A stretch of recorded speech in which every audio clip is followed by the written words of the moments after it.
கவிஞர், எழுத்தாளர், ஆசிரியர், பேச்சாளர் என்று பன்முக திறமைகளை தன்னகத்தே கொண்ட தக்கோலம் ஜெலநாதன் ஐயா அவர்கள் இன்றைய காலைக்கிழமை நிகழ்ச்சிக்காக பொம்மைகள் என்னும் தலைப்பிலே உரையாற்ற வருகின்றார். அவருடைய கவிதைகளின் பதிவாக இடம்பெற இருக்கிறது. வாருங்கள் ஐயா. தமிழே அமுதே வருவாய் நிறைவாய் தருவாய். உலகெங்கும் உள்ள தமிழ் உறவுகளுக்கும் ஜெர்மனி தமிழறி வானொலிக்கும் நேயர்களுக்கும் திரு நைனை விஜயன் அவர்களுக்கும் திருமதி சசிகலா நைனை விஜயன் அவர்களுக்கும் என் வணக்கம். பொம்மைகள் எனும் தலைப்பில் என் கவிதைகளை வழங்குகிறேன். தக்கோலம் என் ஜெலநாதன், உத்திரமேரூர், தமிழ்நாடு. பொம்மைகள். கொலுவில் மட்டுமல்ல, குடும்பத்திலும் சில பொம்மைகள் உண்டு. இது இயங்காமல் இயங்கிக் கொண்டும் மௌனமாய் பேசிக்கொண்டும் சோகமோ சுகமோ உணர்வற்ற உயிருள்ள பொம்மைகள். இந்த பொம்மைகளால் குடும்பமாக இருப்பதும் உண்டு. இன்னும் சில பொம்மைகள் தன்னால் தான் குடும்பமே இயங்குவதாக, தான் சுமப்பதாக, கோபுரத்தை தாங்கும் பொம்மைகளாக தோற்றத்தை ஏற்படுத்துவதும் உண்டு. பொம்மைகளாய் இருந்தால் சுகமற்று சோகமற்று பசியற்று உணர்வற்று எதுவுமற்று இருக்கலாம். பொம்மைகளாய் இருந்தால் நன்மைதான். இதை உணர்ந்தால் புரியும் உண்மைதான். அடுத்து தஞ்சாவூர் பொம்மை. தலையாட்டும் தஞ்சாவூர் பொம்மை, தலையாட்டும் தஞ்சாவூர் பொம்மை. தலையாட்டவில்லை என்றால் தன் சாவூரை தானே வகுத்துவிடும் தஞ்சாவூர் பொம்மை. ஆட்ரா ராஜா ஆட்டுவிக்கும் குரங்காட்டிக்கு குட்டிக்கரணம் போடுவது போல, குட்டிக்கரணம் போட்டாலும் போட வைத்தாலும் மீசையில் மண் ஒட்டாதது போல் கம்பீரமாய் தலை நிமிர்ந்து தலையாட்டும் தஞ்சாவூர் பொம்மை. தலையாட்டுவதை சம்மதம் தெரிவிப்பதாய் சம்பந்தப்பட்டவர்கள் சந்தோஷம்தான் படட்டுமே. தலையாட்டுதலும் சௌகரியம்தான் போலும். தலையாட்டவில்லை என்றால் நிலைபெறாது சில இல்லங்களில் பலவுமே. தலையாட்டவில்லை என்றால் நிலைபெறாது சில இல்லங்களில் பலவுமே.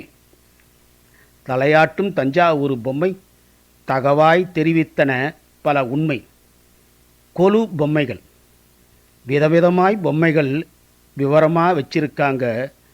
புதுவிதமாய் பொம்மைகளை புத்தியிலே பொறித்திருக்காங்க. கலராக பொம்மைகளை கருத்தாய் கணிச்சிருக்காங்க. இப்படி இருந்தால் நல்லாத்தான் இருக்கணுமே.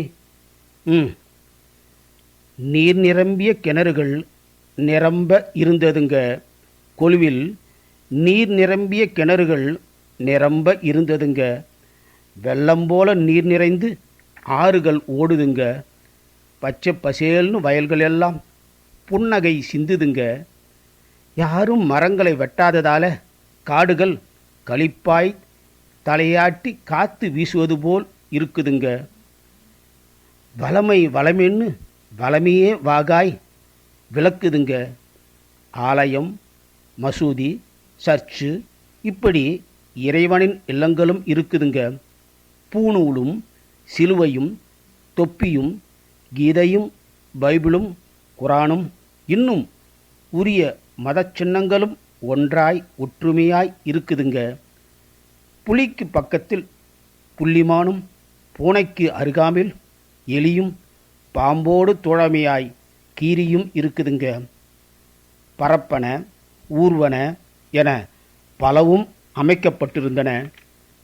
புகையில்லாமல் சத்தமில்லாமல் ஊர்தி உள்பட வண்டிகள் சென்றன.